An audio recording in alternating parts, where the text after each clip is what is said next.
Bismillahirrahmanirrahim. Assalamualaikum warahmatullahi wabarakatuh. Innal hamdalillah nahmaduhu wa nasta'inuhu wa nastaghfiruh wa na'udzu billahi min shururi anfusina wa min sayyiati a'malina. May yahdihillahu fala mudilla lahu wa may yudlil fala hadiyalah. Asyhadu an la ilaha illallah wahdahu la syarikalah.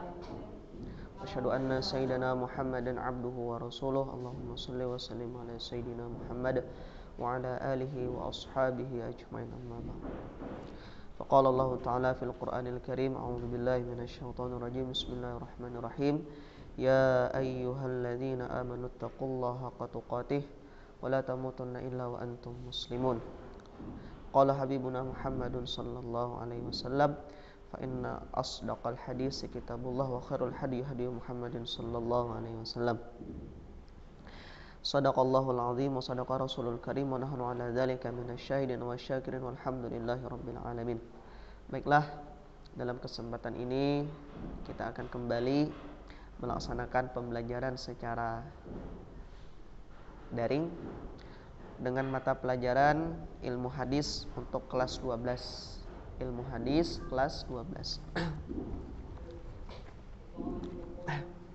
Hari ini kita akan belajar mengenai hadis-hadis dhaif. Hadis-hadis dhaif. Pada pertemuan sebelumnya kita telah membahas mengenai hadis sahih dan hasan. Adapun pada kali ini kita akan belajar mengenai hadis dhaif. Bismillahirrahmanirrahim. Hadis dhaif. Pengertian hadis dhaif. Secara bahasa, istilah dhaif itu berarti lemah. Adapun menurut istilah dalam ilmu hadis, ma faqida syaratan aw akthar min syurutis sahihi awil hasan, yakni hadis yang kehilangan satu syarat atau lebih dari syarat-syarat hadis sahih atau hadis hasan. Jadi hadis dinamakan dhaif atau lemah apabila hadis tersebut kurang salah satu atau lebih daripada syarat-syarat hadis sahih dan hasan. Kita ulang kembali. Di antara syarat-syarat hadis sahih, yang pertama ittisalus sanad. Yang kedua adalatur ruwah. Yang pertama ittisalus sanad, sanadnya harus bersambung. Yang kedua adalatur ruwah, perawinya harus adil. Yang ketiga dhabtur ruwah, perawinya harus dhabit. Kalau inya sahih itu tamun dhabit, hafalan perawinya ini sempurna. Kalau hasan itu ghairut tam, kedhabitan daripada si perawi ini kurang sempurna. Itu yang ketiga. Kemudian yang keempat adamul illah, tidak ada cacat atau penyakit. Yang terakhir ada musyuzuz, tidak ada syash atau kejanggalan daripada sanad atau matan hadis.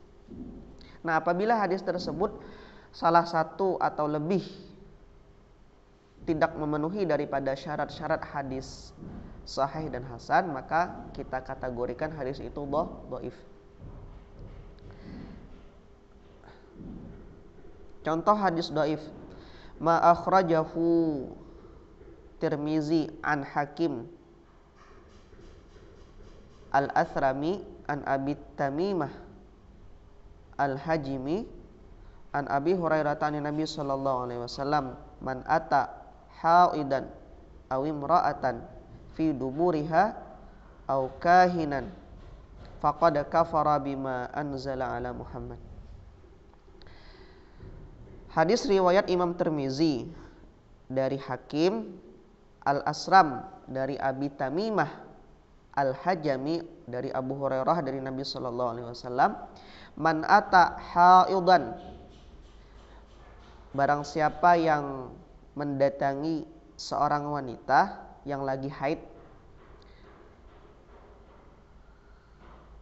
Dalam hukum fikih, seorang laki-laki ini diharamkan berhubungan badan dengan istrinya apabila istrinya sedang haid. Awim ra'atan fi duburiha, atau mendatangi istrinya, ya, atau si perempuan fi duburiha, dari jalan belakang, dari jalan dubur, au kahinan atau mendatangi seorang dukun, faqad kafara bima anzala ala Muhammad, maka ia telah kafir dengan apa yang diturunkan kepada Nabi Muhammad sallallahu alaihi wasallam.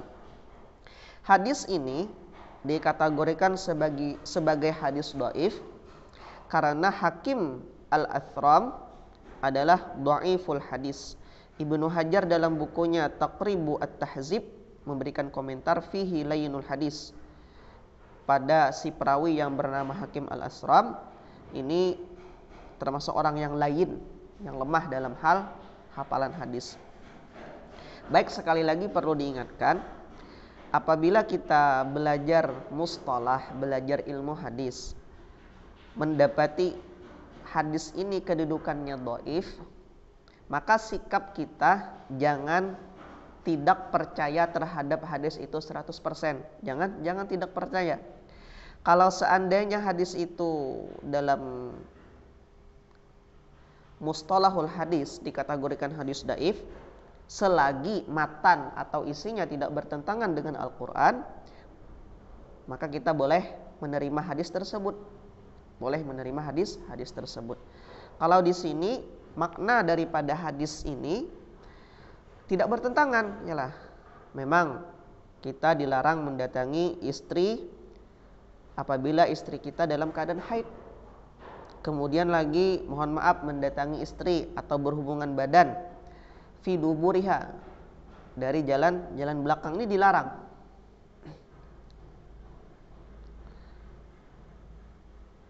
Au kahinan, dan mendatangi seorang dukun, ini jelas dilarang. Bahkan hadis lain mengatakan barang siapa yang bertanya-tanya, bertanya-tanya kepada seorang peramal, lam tuqbal salatahu arba'ina yauman, maka tidak akan diterima salatnya selama 40 hari.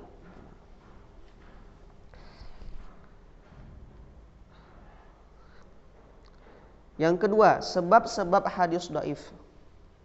Sebab-sebab hadis dhaif ini tidak dapat dijadikan hujjah. Yang pertama, karena faktor sanad. Adanya cacat pada periwayat, baik dari segi aspek keadilan atau kekuatan hafalannya. Nah, ini dari segi sanad. Kalau hadis yang kita contohkan tadi di dalam buku Mustalah Hadis, di sini perawi yang bernama Hakim Al-Athram dikatakan sebagai dhaiful hadis karena aspek hafalannya lemah.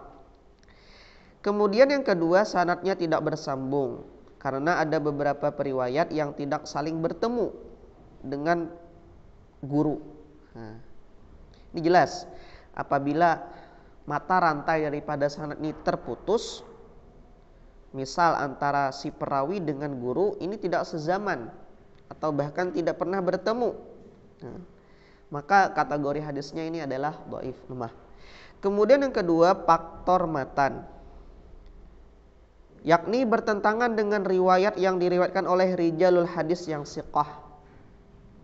Apabila isi daripada hadis ini bertentangan dengan rijalul hadis, maksudnya perawi hadis yang lebih siqah, yang lebih pintar, yang lebih kuat aspek keadilannya dan aspek hafalannya. Kemudian yang kedua, terdapat cacat yang samar yang bisa merusak kesahihan hadis, seperti kata-katanya tidak mungkin diucapkan oleh Nabi SAW. Ini jelas apabila terdapat cacat yang samar, yang tidak begitu jelas, ini pun dikategorikan sebagai hadis dhaif.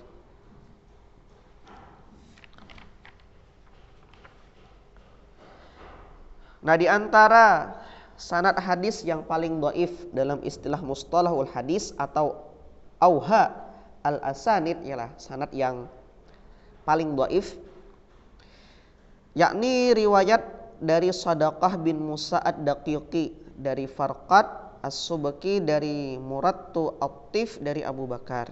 Kemudian lagi dari sanad Muhammad Qais al-Maslub dari Ubaidillah bin Zahri dari Ali bin Yazid dari Qasim dari Abi Umamah. Nah, ini jalur sanad hadis yang dhaif, disepakati oleh para ulama. Kemudian lagi jalur sanad Muhammad bin Marwan dari Al-Kallabi, dari Abi Saleh, dari Ibnu Abbas. Nah, ini adalah sanad yang paling dhaif atau silsilatul kadzib. Kemudian yang keempat, pembagian hadis dhaif. Hadis dhaif dibagi menjadi dua sebab. Ini tolong diingat, sebab utama yang menyebabkan hadis itu dikategorikan hadis dhaif. Yang pertama, suqutus sanad. Sanadnya terputus. Yang kedua, ta'nur ruwah. Sebab cacat si perawi. Nah, ini sebab utama hadis itu dikatakan dhaif. Istilah lain daripada hadis dhaif itu adalah hadis mardud, hadis yang tertolak. Nah, hadis yang tertolak. Yang pertama, hadis dhaif disebabkan oleh suqutus sanad, yalah, sanadnya terputus. Di sini pembagiannya ada yang dinamakan mu'allaq, ada munqati', ada mu'dal, ada mursal, dan ada mudallas. Kemudian lagi sebab karena perawinya ini cacat. Nah, perawinya cacat. Maksud perawi ini orangnya, orang yang meriwayatkan hadis tersebut ada terdapat kekurangan baik dari segi keadilannya atau dari segi sisi kealimannya ataupun dari segi hafalan. Berkenaan dengan sisi keadilan si perawi, kealiman seorang perawi, ini ada beberapa sebab. Apabila perawi ini berbohong, al-kadzib, perawi ini terbukti melakukan pendustaan, maka ini kategori hadisnya adalah maudhu'. Nah, ini hadis yang paling dhaif, yang sangat dhaif, bahkan bahasa lainnya maudhu'nya adalah tertolak. Ini bukan hadis nih.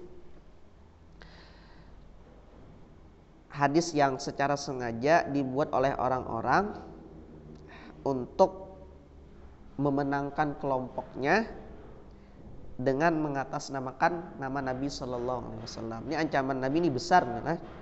Kata Nabi SAW, man kadzdzaba alayya muta'ammidan falyatabawwa maq'adahu minan nar.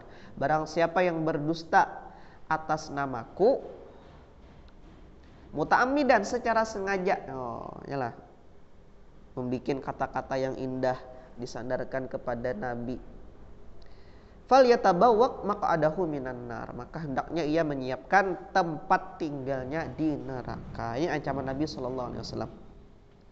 Kemudian yang kedua adalah tertuduh berdusta. Nah, tertuduh berdusta. Mutahammu bil kadzib.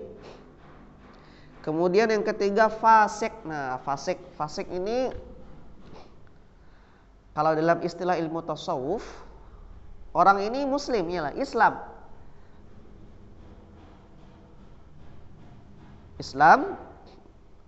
beriman kepada Allah namun masih melakukan perbuatan dosa. Nah, ini kita kata-kata gaduhnya muslim tapi fasik orangnya. Kemudian keempat, bid'ah. Nah, si perawi ini melakukan perbuatan bid'ah. Yang kelima, juhalah. Juhalah ini melakukan perbuatan yang bodoh. Maka macam-macam hadisnya nanti ada yang dinamakan maudhu', kemudian matruk, dan ada munkar. Kemudian berkenaan dengan sisi kedhabitan, berkenaan dengan sisi hafalan si perawi, ada yang dinamakan fakhshul ghalat, kesalahan yang fatal. Ini perawi ini sering salah dalam menghafal. Kemudian su'ul hifzi, hafalannya buruk.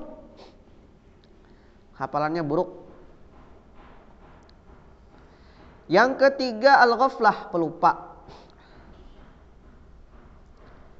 Yang keempat, kasratul auham, banyak bimbang, banyak ragu. Yang kelima, mukhalafatus siqah, menyalahi perawi yang siqah. Makanya Imam Bukhari rahmatullah alaih, beliau dikatakan sebagai amirul mu'minin fil hadis, adalah pemimpin umat Islam dalam hal periwayatan hadis Nabi SAW. Memang dari segi keadilan dan segi kedhabitan beliau. Beliau ini sangat kuat sekali hafalannya. Pernah suatu ketika beliau ini diundang oleh ulama-ulama yang ada di Baghdad.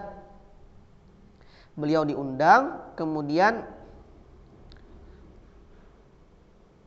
Imam Bukhari disuruh menghafal atau membenarkan kurang lebih 100 atau 1000 hadis yang sanadnya ini acak. Maka dalam waktu yang singkat Imam Bukhari berhasil menyusun sanad ini dengan sanad yang luar biasa. Makanya dikategorikan beliau ini sebagai pimpinannya, Amirul Mukminin dalam hal hadis. Nah, adapun pembagian hadis dalam sebab-sebab si perawi ini kedhabitannya cacat, ada yang dinamakan dengan mu'allal, maqlub, muharrab, syaz, mubham, mudraj, muttarib, musahhab, majhul. Nah, sekian pengantar pada kali ini. Nanti insyaallah akan disambung di pertemuan selanjutnya. Mudah-mudahan mendapat keberkahan semuanya dari Allah Subhanahu wa taala, dan mudah-mudahan harapan muallim-muallim yang ada di Raha ini, mudah-mudahan pesantren kita ini bisa menyelenggarakan pendidikan secara tatap muka, secara langsung. Tidak lagi pembelajaran secara online.